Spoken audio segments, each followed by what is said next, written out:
smiled she, all her beauty at its conscious best as she recognized his, which was that of a man of men, splendid in his strong prime.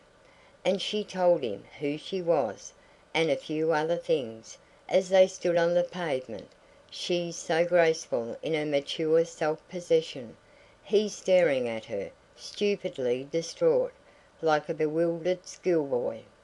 "I had no idea," he mumbled. "That I was married? Alas, yes," with a sad shake of the head. "We girls are fated, I think." "Miss Deb?" "Oh, not Deb. She has escaped so far." "Is she well?" "I have not seen her lately, but I am sure she is. She always is. She is not in Melbourne?" "No, I don't quite know where she is. She has got a wandering fit on.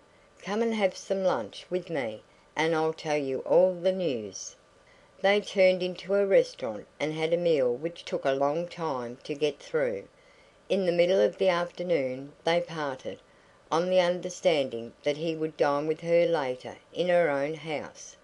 At the end of the few days that were virtually filled with him, Mrs. Ewing sat down in her fine boudoir to weep over her hard fate.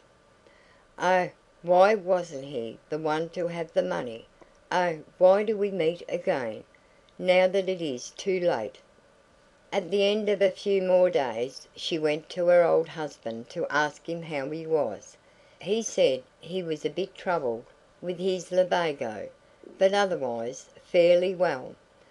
"What you want," said she, "is a sea voyage." He thought not. He had never found the sea suit him, and travelling was a great fatigue, and it was the wrong time of year for it, anyhow. They had a good home and it was the best place. But she knew better. She had made up her mind, and it was useless for him to rebel.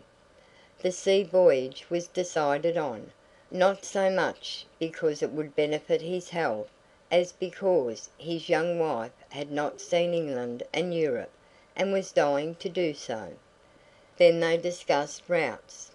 "The thing to do," said Mrs. Ewing, "is not to crowd up with that lot in the mail steamers, where you can't do as you like, or have any special attentions, but to go in a smaller vessel, where you would be of some importance, and have your liberty, and plenty of space, and no tiresome rules and restrictions."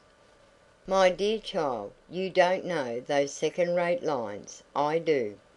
I assure you you'd be very sorry for yourself if I let you travel by them.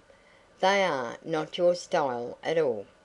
"Yes, I was talking to Captain Carey about it, and that was his advice, and he knows.